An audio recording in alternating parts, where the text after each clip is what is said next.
Hello दोस्तों। कहानी शुरू होती है इंग्लैंड के प्राइम मिनिस्टर माइकल कैलो से। एक सुबह उनकी टीम उन्हें अर्जेंटली उठाती है क्योंकि एक वीडियो बहुत तेज़ी से वायरल हो रही थी। रॉयल फैमिली की मेंबर प्रिंसेस सुसैना किडनैप हो चुकी थी। वो अपनी एक दोस्त की शादी से लौट रही थी। किसी ने उनकी कार रोककर उन्हें किडनैप कर लिया। प्रिंसेस के साथ सिक्योरिटी के नाम पे सिर्फ 2 लोग थे जो अभी तक बेहोश हैं। किडनैपर एक बहुत ही घटिया डिमांड रखता है। प्राइम मिनिस्टर को नेशनल टेलीविज़न पर आना होगा शाम 4 बजे तक और पूरे मज़े लेते हुए एक जिंदा पिग के साथ संभोग करना होगा। साथ में कुछ नियम हैं जो फॉलो करना ज़रूरी है और इस बीच कोई चालाकी की तो पछताना पड़ेगा। प्रिंसेस की जान अब प्राइम मिनिस्टर के हाथों में है। प्राइम मिनिस्टर को लगता है कि कोई प्रैंक कर रहा है, पर यह कोई मजाक नहीं होता। वीडियो फुली वेरीफाइड लग रही थी, उसका कोई ट्रेसेबल सोर्स नहीं और मिनट्स में पूरे इंटरनेट पर फैल चुकी थी। ये सिचुएशन सभी को पैनिक कर देती है क्योंकि वीडियो यूट्यूब के जरिए आई थी और जब तक वीडियो गवर्नमेंट के द्वारा हटाया गया तब तक उसकी और भी कॉपीज इंटरनेट पर सर्कुलेट हो चुकी थी। ऑफिशियल्स अपनी जी तोड़ कार्रवाई में लगे पड़े हैं, लेकिन अभी तक किडनैपर से बातचीत करने तक का जरिया नहीं मिला। ना कोई ईमेल एड्रेस, ना कोई कोड वर्ड और ना ही ज़्यादा समय है। सभी न्यूज़ चैनल्स को रेड नोटिस दे दिया जाता है। रेड नोटिस मिलने के बावजूद भी न्यूज़ चैनल्स थमने का नाम नहीं लेते। गवर्नमेंट ऑफिशियल्स एक प्लान बनाते हैं, वो वही करेंगे जैसा किडनैपर चाहता है। प्राइम मिनिस्टर का पिक के साथ नेशनल टेलीविज़न पर लाइव ब्रॉडकास्ट, बट पीएम की जगह ये काम कोई और करेगा, एक एक्टर, और इसके लिए एक वीएफएक्स एडिटर को भी हायर किया जाता है ताकि एक्टर के चेहरे की जगह प्राइम मिनिस्टर को दिखाया जा सके और उन्हें ये घिनौना काम ना करना पड़े। प्लान तो अच्छा था, बट उसे एग्जीक्यूट करना उतना ही मुश्किल है। दूसरी तरफ न्यूज़ चैनल्स की बदौलत पब्लिक में भी ये बात कंफर्म हो जाती है कि प्रिंसेस सुसैना किडनैप हो चुकी है। अब सीन एक रिपोर्टर पर आता है, मलाइका। उसका कांटेक्ट एक गवर्नमेंट ऑफिशियल के साथ होता है। मलाइका को ऑफिशियल्स के अंदर की खबर चाहिए और इसके बदले में वो अपना सब कुछ उतार सकती है। वो अपने काम के लिए अपना ईमान बेचने के लिए भी तैयार है। खैर, लेट्स सी पब्लिक ओपिनियन। जनता की अलग अलग राय सामने आती है। कुछ प्राइम मिनिस्टर को सपोर्ट करते हैं और कुछ क्रिटिसाइज। कुछ लोग तो ये सब नेशनल टेलीविज़न पर एंजॉय करना भी पसंद करेंगे। हालात बहुत ज़्यादा बिगड़ रहे थे। प्राइम मिनिस्टर की वाइफ भी परेशान होने लगी थी।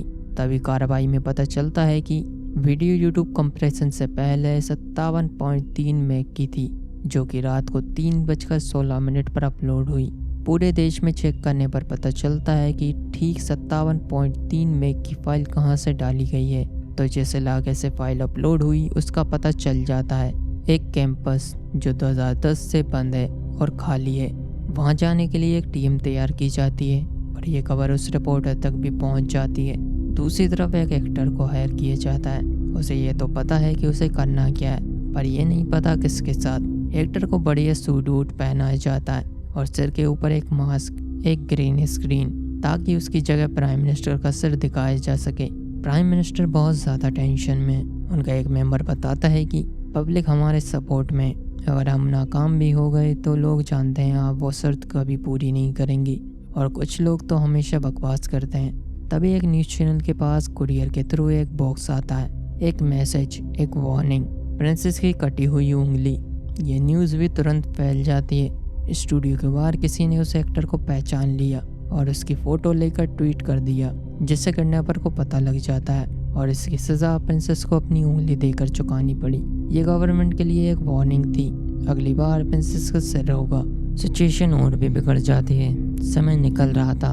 पब्लिक पहले जोक बनाती है, कुछ लोग आउटेज दिखाते हैं, कुछ पीएम के लिए सिंपैथी, और फाइनली प्रेशर प्राइम मिनिस्टर पर आ जाता है। पोल्स दिखाते हैं मेजॉरिटी पब्लिक चाहती है कि प्राइम मिनिस्टर ये एक्ट करें ताकि प्रिंसेस बच जाए। सीन पुलिस फोर्स की टीम पर आता है। पुलिस टीम कैंपस तक पहुंच जाती है। वो कैंपस में एंटर होते हैं। फायरिंग होती है, स्मोक ग्रेनेड्स होते हैं, पर वहाँ सिर्फ एक पुतला मिलता है। पुलिस को वहाँ किसी और की भी भनक लगती है। पुलिस उसका पीछा करती है। इस भगदड़ में फायरिंग भी होती है, बट पुलिस को पता चलता है कि यह तो रिपोर्टर है, वही रिपोर्टर मलाइका। सबसे पहले वो उसका फ़ोन तोड़ देते हैं। यह है उसका बेस्ट रिपोर्टर अवार्ड। अब 4 बजने में कुछ ही समय बाकी था। गवर्नमेंट हर कोशिश में नाकाम हो चुकी थी।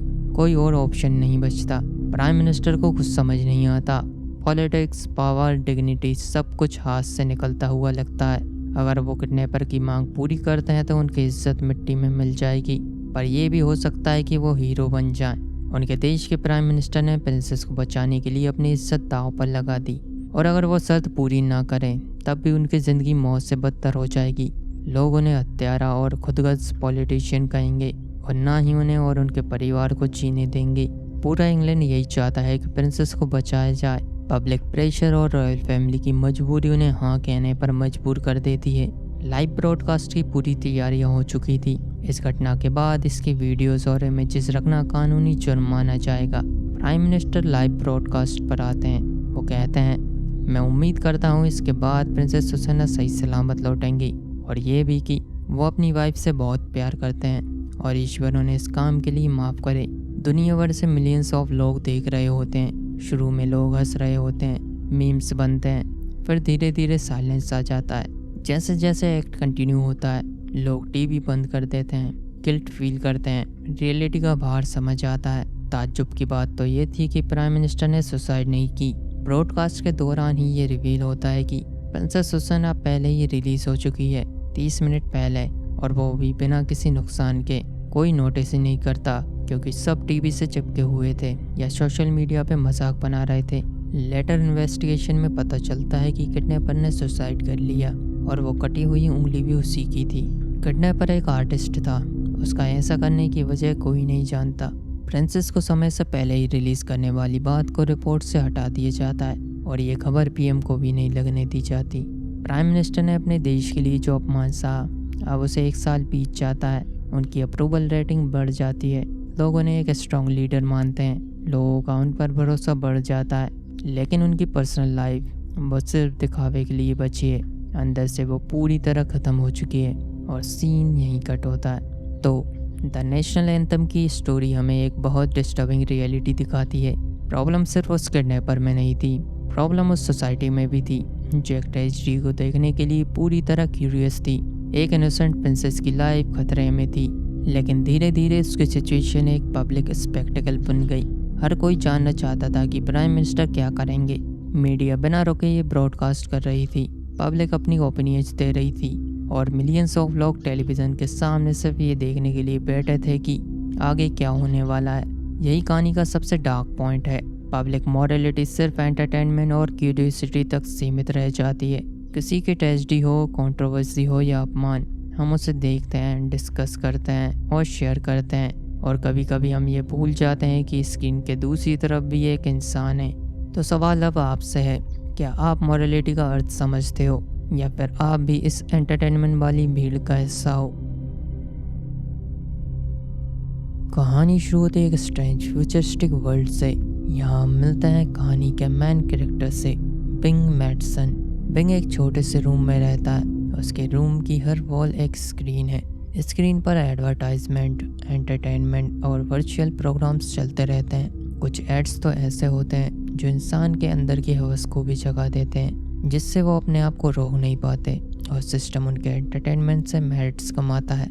लेकिन बिंग को इन सब चीज़ों को एंजॉय करने में ज़्यादा कोई इंटरेस्ट नहीं। वो एक बोरिंग टाइप इंसान है, यहाँ तक कि वो किसी को भाव भी नहीं देता। उसकी ज़िंदगी का मेन पर्पस है पैडल चलाना। बिंग और उस जैसे सैकड़ों लोग एक्सरसाइज बाइक्स पर घंटों पैडल चलाते हैं। ये कोई फिटनेस रूटीन नहीं है, ये उनकी जॉब है। जितना ज़्यादा वो पैडल करते हैं उतनी ही ज़्यादा एनर्जी जनरेट होती है, और उसके बदले उन्हें मिलते हैं मेरिट्स। इस दुनिया की करेंसी, हर चीज़ के लिए मेरिट्स चाहिए। Food, entertainment, clothes, advertisement skip करने के लिए भी मेरिट्स। मतलब यहाँ तक कि अपनी ज़िंदगी से एडवर्टाइजमेंट हटाने के लिए भी तुम्हें पैसे देने पड़ते हैं। और अगर तुम्हारे पास इनफ मेरिट्स नहीं हैं तो सिस्टम तुम्हें बार बार एडवर्टाइजमेंट दिखाता रहेगा। और अगर बिल्कुल भी मेरिट्स नहीं है तो सिस्टम तुम्हें कचरा उठाने के काम पर भी लगा सकता है। बिंग रोज़ की तरह पैडल कर रहा होता है। उसके आसपास कई लोग एग्जैक्टली वही काम कर रहे होते हैं। सबके चेहरे स्क्रीन के सामने हैं, सब एक ही साइकिल में फंसे हुए हैं। काम करो, मेरिट्स कमाओ, मेरिट्स खर्च करो, फिर दोबारा काम करो, और ये साइकिल कभी ख़त्म नहीं होती। बिंग के पास ऑलरेडी काफ़ी मेरिट्स हैं, more than 15 million merits, but actually वो उसे अपना नहीं मानता और ना ही खर्च करता है, क्योंकि वो उसके भाई के थे जो अब इस दुनिया में नहीं रहा, और उसके मेरिट्स सब बिंग के हवाले हैं। इस तन्हाई भरे जीवन में उसकी ज़िंदगी में एक लहर आती है बिंग की नज़र एक लड़की पर पड़ती है। उसका नाम है एबी। एबी बाकी लोगों से अलग है। वो सिंपल है, क्वाइट है और सबसे इम्पोर्टेंट उसकी आंखों में अभी भी कुछ जेन्युइन इमोशंस बचे हुए हैं। एबी इस सिस्टम में नई नहीं है। बिंग उसे गाते हुए सुनता है। उसकी आवाज़ सुनकर वो इमोशनली कनेक्ट हो जाता है और उसे लगता है कि शायद इस फेक दुनिया में कुछ अब भी रियल बचा हुआ है।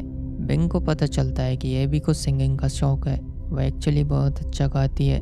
लेकिन इसी बीच उसके सामने गलती से शर्मिंदा कर देने वाला एक ऐड आ जाता है और मुलाकात यहीं ख़त्म होती है। अब सीन फिर से अगले दिन आता है। बिंग रोज़ की तरह साइकिल पर फिर से पेडल मारता है, बट आज कुछ नया था। एबी भी वहाँ मौजूद होती है। धीरे धीरे बिंग को एबी पसंद आने लगती है। अगले दिन बिंग उसकी आवाज़ की तारीफ़ करता है। उनकी बातचीत बढ़ती है और फिर उसे एक आइडिया आता है। एबी को एक फेमस टैलेंट शो में पार्टिसिपेट करना चाहिए। इस दुनिया में एक पॉपुलर शो होता है, हॉट शॉट। ये बेसिकली एक टैलेंट कंपटीशन है। जो लोग एक्स्ट्रा ऑर्डिनरी टैलेंट दिखाते हैं उन्हें सिस्टम की बोरिंग लाइफ से बाहर निकलने का चांस मिल सकता है। और बिंग को लगता है एबी के पास वो टैलेंट है। लेकिन हॉट शॉट में पार्टिसिपेट करने के लिए एक टिकट चाहिए और उस टिकट की प्राइस है 15 मिलियन मेरिट्स। एबी को लगता है ये उसके बस का नहीं है। और दूसरी बात, उसके पास मेरिट्स भी नहीं है। उसके पास सिर्फ खाने लायक पॉइंट्स होते हैं। इसके लिए उसे 6 महीने साइकिल चलाना होगा। बिंग के पास एग्जैक्टली उतने मेरिट्स होते हैं। बिंग डिसाइड करता है कि वो अपने 15 मिलियन मेरिट्स एबी को दे देगा ताकि वो शो में जा सके। उसके भाई की डेथ के बाद मिले मेरिट्स उसके पास वैसे के वैसे रखे। बिंग को उन्हें खर्च करने की कभी ज़रूरत नहीं लगी। ये सब नकली चीज़ें उसे सुकून नहीं दे सकती। ये बस एक झूठा दिखावा है। पर एबी की आवाज़ असली है, उसमें सच्चाई है। उस पर खर्च करना बनता है। हर कोई यहाँ सिर्फ झूठी जिंदगी जी रहा है, पर बिंग कुछ असली करना चाहता है, एबी की मदद। और वो इस बात के लिए एबी को कन्विंस भी कर लेता है। एबी के पास इतना कॉन्फिडेंस नहीं, पर वो बिंग से इतना मोटिवेट होने के बाद हाँ कह देती है। Bing hot shot talent show की टिकट खरीद लेता है और एबी को गिफ्ट करता है। बिंग के पास अब सिर्फ 9407 मिनट्स बचते हैं। बट फिर उसकी स्क्रीन पर एक ऐड आता है और उसे स्किप करने पर उसके पास बचते हैं सिर्फ 8407 मिनट्स। अब सीन अगले दिन आता है। बिंग और एबी टैलेंट शो के लिए अपनी एंट्री कराने जाते हैं। एबी काफ़ी नर्वस थी। एंट्री से पहले वो बिंग को एक छोटा सा गिफ्ट देती है। फिर एबी अपनी एंट्री कराती है। बिंग को भी उसके साथ जाने का मौका मिलता है। स्टेज पर जाने से पहले उन्हें एक रिहर्सल हॉल में वेट करना पड़ता है। वहाँ खड़ा एक गार्ड एबी को चुन के वहाँ से ले जाता है। कुछ लोग तो यहाँ हफ्तों से वेट कर रहे होते हैं, फिर भी उन्हें अभी तक स्टेज पर जाने का मौका नहीं मिला। स्टेज पर जाने से पहले एबी को एक एनर्जी ड्रिंक पीने को दिया जाता है, जिसे पीते ही उसे थोड़ा अजीब लगता है। अब एबी स्टेज पर जाती है। उसका स्वागत होता है 18+ जोक्स और ठरकी शब्दों के साथ। स्टेज काफ़ी बड़ा है, हर तरफ स्क्रीन्स, लाइट्स, ऑडियंस जो कि फिजिकली तो नहीं बट डिजिटली यहाँ मौजूद है, और एक famous judging panel. AB nervous है, लेकिन जैसे ही वो गाना शुरू करती है पूरा एटमॉस्फेयर बदल जाता है। उसकी आवाज़ खूबसूरत है। कुछ सेकंड्स के लिए ऐसा लगता है जैसे इस आर्टिफिशियल दुनिया में सच्चाई वापस आ गई हो। अब यहाँ आता है एक ट्विस्ट। जजेस उसके टैलेंट को नहीं, उसकी इनोसेंस और बॉडी फिगर को देखते हैं। उसे मैनिपुलेट करके एडल्ट कंटेंट इंडस्ट्री ज्वाइन करने के लिए फोर्स किया जाता है। उसे बेटर रूम मिलेगा, बेटर फूड मिलेगा, बेटर लाइफ मिलेगी और एक सक्सेसफुल करियर मिलेगा। एबी शुरू में अनकंफर्टेबल होती है, वो मना करना चाहती है, बट जजेस और ऑडियंस उसे इतना भयंकर मैनिपुलेट करते हैं कि उनके बहकावे में वो हाँ कह देती है और बिंग के सामने ही उसके इनोसेंस को एक प्रोडक्ट में कन्वर्ट कर दिया जाता है।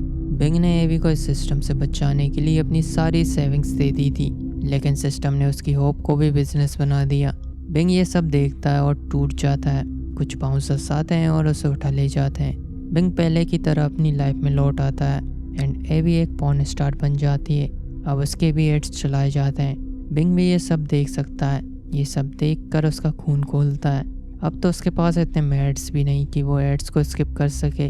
उसका गुस्सा तोड़ फोड़ मचा देता है और वह सुसाइड करने का भी सोचता है, बट वो ऐसा नहीं करता। अब बिंग डिसाइड करता है कि वो सिस्टम को एक्सपोज करेगा।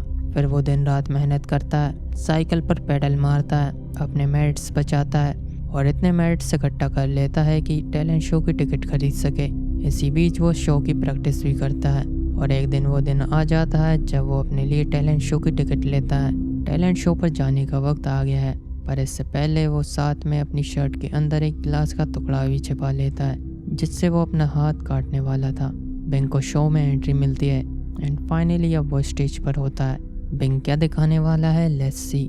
सबसे पहले वो अपना डांस दिखाता है, लेकिन ट्विस्ट तो इसके बाद आता है। बिंग वो गिलास का टुकड़ा निकालता है और अपनी गर्दन पर रख लेता है जिससे कि कोई उसके पास ना आए, बट जजेस को इससे कोई फर्क नहीं पड़ता। अब बिंग बोलना शुरू करता है और एक इमोशनल, पावरफुल एंड सिस्टम के डार्क साइड के ऊपर एक स्पीच देता है। ये सब रियलिटी शोज फेक हैं, फ्रीडम सिर्फ इल्यूशन है। लोगों के इमोशंस को एंटरटेनमेंट बनाया जा रहा है, सिस्टम लोगों को तोड़कर उनका कंटेंट बना रहा है। ये दुनिया एक झूठ है और हम सब इसके गुलाम। बिंग अपनी पूरी भड़ास निकाल देता है और वहाँ सन्नाटा छा जाता है। जजेस शौक में आ जाते हैं, लेकिन फिर वही सिस्टम का गेम शुरू होता है। जजेस कहते हैं, क्या फाड़ू स्पीच थी, तुम्हारे जैसी स्पीच कोई दे ही नहीं सकता। इस बात को ऑडियंस भी नहीं समझ पाती और यहाँ रेविलियन सिर्फ एंटरटेनमेंट बनकर रह जाता है। बिंग को ऑफर मिलता है अपना एक वीकली रेंट शो जहाँ वो सिस्टम को गाली दे सकता है, प्रोडक्ट सेल कर सकता है और लोग उसे एंटरटेनमेंट की तरह देखेंगे। बिंग वो ऑफर एक्सेप्ट कर लेता है क्योंकि उसे समझ आ जाता है लोग अंदर रहना ही पसंद करते हैं। यहाँ आज़ादी का भ्रम बेचा जाता है। हाथ में कांच लेकर भी उसने अपना गला नहीं काटा क्योंकि उसे पता है अगर वो गलती से बच भी गया तो ये सिस्टम के लोग उसकी अधमरी लाश से भी मेड्स वसूल लेंगे। इस दुनिया में अगर कोई चीखे भी तो सिस्टम उसे भी बेचना जानता है। सिस्टम के खिलाफ आवाज़ भी कंटेंट बन सकती है। लास्ट सीन में हम देखते हैं बिंग एक लग्जरी अपार्टमेंट में रहता है, नेचर का फेक डिजिटल व्यू, लेकिन उसकी लाइफ पहले से ज़्यादा फ्री भी नहीं है। वो सिर्फ सिस्टम के हायर लेवल पर पहुंच गया है। पहले वो सिस्टम के लिए एनर्जी प्रोड्यूस करता था, अब वो सिस्टम के लिए कंटेंट प्रोड्यूस करता है। हाथ में वही गिलास का टुकड़ा सिर्फ सिंबल बन चुका है, वो सिस्टम का हिस्सा बन चुका है जिसे वो तोड़ना चाहता था। और सीन यही कट होता है। 15 मिलियन मैट्स हमें एक सिंपल लेकिन अनकंफर्टेबल रियलिटी दिखाता है। कभी कभी सिस्टम हमें सिर्फ कंट्रोल नहीं करता बल्कि हमारी रेवेलियन को भी अपने फ़ायदे के लिए यूज़ कर लेता है।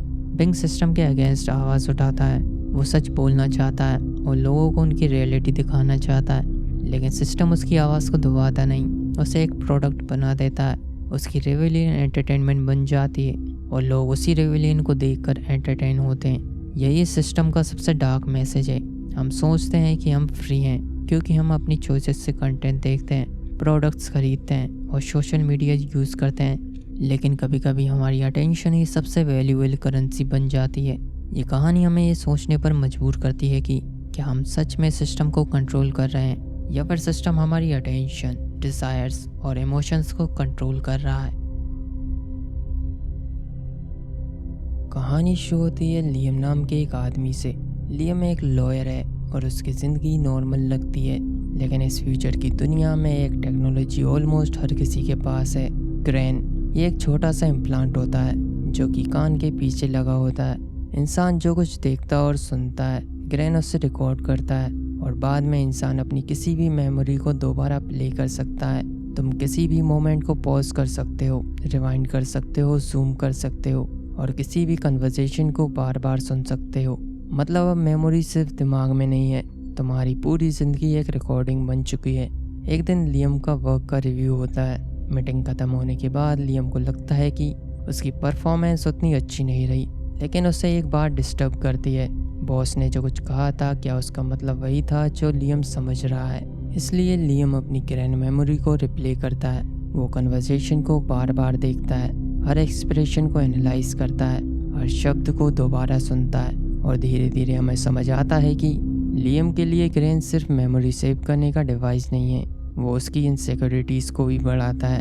अब लियम एयरपोर्ट जाता है, सिक्योरिटी पर्पस के लिए चेकिंग पर उसकी मेमोरीज देखी जाती है, कम से कम हफ्ते भर की memory, super fast forward mode पर। इसके बाद लियम फ्लाइट पकड़कर सीधा अपनी वाइफ, फियोन और उसके दोस्तों के साथ एक डिनर पार्टी ज्वाइन करता है। जिसकी तरफ से पार्टी थी लियम उन्हें भूल चुका था क्योंकि वो उनसे एक ही बार मिला था, इसलिए वो अपनी ग्रैंड मेमोरी से उनकी यादें रिवाइंड करता है। तब उसे याद आता है वहाँ लियम की नज़र एक आदमी पर पड़ती है, उसका नाम है जोनस। जोनस कॉन्फिडेंट है, फनी है और फियोन उसके साथ काफ़ी कंफर्टेबल नज़र आती है। यहीं से लियम के दिमाग में डाउट का बीज पड़ जाता है और ये बीज धीरे धीरे तब और बड़ा होने लगता है जब सब मिलकर डिनर के साथ बातें कर रहे होते हैं, जोनस कुछ ज़्यादा ही कूल बनता है। डिनर के दौरान वो अपने पास्ट रिलेशनशिप्स के बारे में एक जोक करता है। पार्टी में लोग अपनी मेमोरीज कैजुअली रिप्ले कर रहे होते हैं, अपने अचीवमेंट शो ऑफ करते हैं। मज़े की बात यह है कि उनमें से एक लेडी के पास क्रेन इम्प्लांट नहीं होता। पिछले साल किसी ने ज़बरदस्ती छीन लिया, जिससे उसे बहुत दर्द हुआ। ग्रेन के बिना जीना उसे कुछ दिन अजीब लगा, बट अब उसे अच्छा लगता है। पार्टी के बाद लियम जोनस को अपने घर इनवाइट करता है। उसने ऐसा जानबूझकर किया। लियम का डाउट धीरे धीरे ऑब्सेशन बन रहा था। घर आकर वो बहाना बनाता है। घर पे उनकी छोटी सी बच्ची है, जिसका ख्याल जीना रखती है। जीना उसकी केयरटेकर है, बेबी सिटर। रात बहुत हो चुकी है और वो नहीं चाहते बच्ची जाग जाए, इसलिए वो जोनस से इनवाइट के लिए माफ़ी मांगते हैं। जोनस बाहर से ही लौट जाता है। असल बात तो यह है कि लियम उससे जेलस है और वो उसे बेइज्जत करना चाहता है। अब थोड़ी देर बाद लियम फियोन से जोनस के बारे में बार बार सवाल करता है। फियोन को समझ आ जाता है लियम उस पर शक कर रहा है। फियोन उसे बताती है कि सालों पहले उसका और जोनस का कुछ चल रहा था। उसने पहले भी उसे ये बताया है, पर यही वो इंसान है। लियम को अब पता चला उनका रिलेशन ज़्यादा कुछ सीरियस नहीं था। बट यहाँ लियम एक बात नोटिस करता है, क्रेन के रिप्लेस कुछ और ही कह रहे होते हैं। फियोन ने पहले रिलेशनशिप की ड्यूरेशन कुछ और बताई थी, अब कुछ और। टाइमिंग मैच नहीं कर रही, इमोशंस भी फेक लग रहे हैं। अपने बचाव में फियोन उसी पर काउंटर अटैक करती है और कहती है, तुम्हारा भी तो रिलेशन था, लियम का भी पहले एक रिलेशन था। लियम ने इस बारे में फियोन को बताया था। वो लड़की जेमा पूरी पागल थी, पर फियोन ने जोनस के बारे में सच नहीं बताया। दोनों के बीच आर्गुमेंट होने लगता है। इसी गुस्से में लियम उसे अब्यूज़ कर देता है। थोड़ी देर बाद गलत शब्द कहने के लिए लियम फियोन से माफ़ी मांगता है। दोनों इस बात को भूलने की कोशिश करते हैं। सब कुछ नॉर्मल होने की कोशिश होती है, बट लियम को जोनस वाली बात बर्दाश्त नहीं हो रही थी।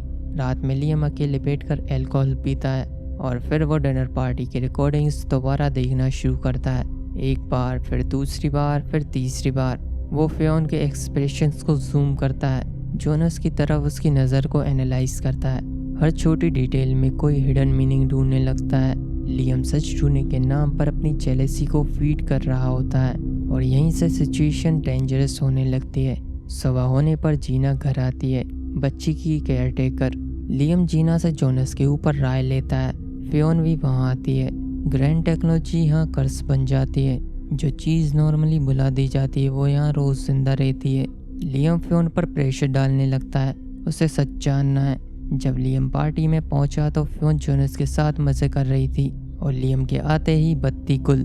लियम छोटी से छोटी बातें तक नोटिस कर लेता है। उसको फियोन के खिलाफ सबूत भी मिलते हैं, पर वो अब भी सच छिपा रही है और उसने झूठ भी बोला। पहले उसने बताया था जोनस और उसका हफ्ते भर का रिलेशन था, कुछ खास नहीं था, और अब वो बताती है उनका रिलेशन 6 महीने तक चला था। लियम को शक है उनके बीच शायद अब भी कुछ हो। लियम पेशे से एक लॉयर है और उसे अच्छे से पता है बाल की खाल कैसे उतारते हैं। दोनों के बीच फिर से बहस होती है। फियोन उसकी बातों से परेशान हो चुकी थी। लियम अपनी कार में आता है। वो ज़्यादा पी चुका था। कार का इंटेलिजेंस सिस्टम उसे वार्न करता है वो अभी ड्राइव करने की हालत में बिल्कुल भी नहीं है। इस हालत में वो डायरेक्टली जोनस के घर पहुंच जाता है। घर तो काफ़ी आलीशान होता है। लियम उसके घर में घुसकर उसके साथ बदतमीजी करता है। जोनस समझ चुका था कि उनका झगड़ा हुआ है। जोनस के साथ वहाँ वो लड़की भी होती है जिसके पास क्रेन इम्प्लांट नहीं होता। ये दोनों यहाँ मज़े कर रहे होते हैं। जोनस उसे जाने के लिए कहता है, लेकिन लियम नहीं चाहता। अल्कोहल और जेलसी दोनों उसके कंट्रोल को ख़त्म कर रहे होते हैं। आर्ग्यूमेंट बढ़ता है और फाइनली लियम जोनस पर हमला कर देता है और ज़बरदस्ती जोनस के ग्रैंड स्टोरेज से फियोन से रिलेटेड उसकी सारी मेमोरीज डिलीट करा देता है। जोनस के साथ वाली लड़की पुलिस को कॉल लगा देती है। लियम जल्दी से अपनी कार में बैठकर वहाँ से निकल लेता है और फिर बीच रास्ते में उसका एक्सीडेंट हो जाता है। होश में आने पर उसका नशा अब तक उतर चुका था। लियम सेफ होता है, बट उसकी कार डैमेज हो चुकी थी। वो जोनस की डिलीटेड मेमोरीज के मोमेंट्स को ऑब्जर्व करता है। अब लियम अपने घर आता है। वो फियोन के सामने बैठा है और सवाल करता है। इतना सच बाहर आने के बाद भी फियोन झूठ का सहारा लेती है, लेकिन लियम बार बार क्वेश्चन करता है और अंत में सच सामने आ जाता है। फियोन का जोनस के साथ अफेयर हुआ था। वो ये बात एक्सेप्ट कर लेती है और सबसे डिस्टर्बिंग बात यह है कि लियम को जोनस की डिलीटेड मेमोरीज को ऑब्जर्व करने पर पता चलता है कि 18 महीने पहले इसी रूम में जोनस और फियोन इंटीमेट हुए थे। ये अफेयर उस वक्त हुआ था जब लियम और फियोन के रिलेशनशिप में बहुत सीरियस प्रॉब्लम चल रही थी, जब ये दोनों कुछ दिनों के लिए अलग हो गए थे। अब लियम को समझ आ जाता है कि उसका डाउट कम्प्लीटली बेसलेस नहीं था, लेकिन बात यहाँ ख़त्म नहीं होती। लियम को ये भी डाउट होता है कि उनकी डॉटर जूडी का बायोलॉजिकल फादर कौन है। फियोन सिचुएशन एक्सप्लेन करने की कोशिश करती है, लेकिन लियम अब सिर्फ एक्सप्लेनेशन नहीं चाहता, वो प्रूफ चाहता है। फाइनली लियम फियोन को फोर्स करता है, तुम्हारी पुरानी मेमोरीज दिखाओ, क्योंकि किसी बात पर शक हो तो शक को दूर करना ही सही होता है।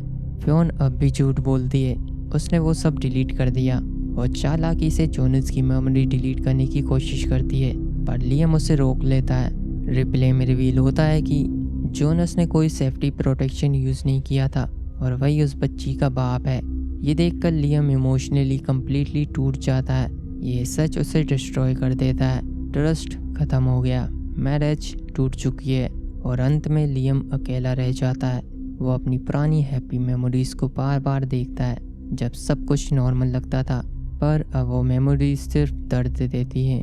फाइनल सीन में हम देखते हैं लियम एक ब्लेड से अपना ग्रेन निकालने लगता है, खून बहता है, लेकिन फिर भी वो उस चिप को निकाल फेंकता है और सीन यहीं कट होता है।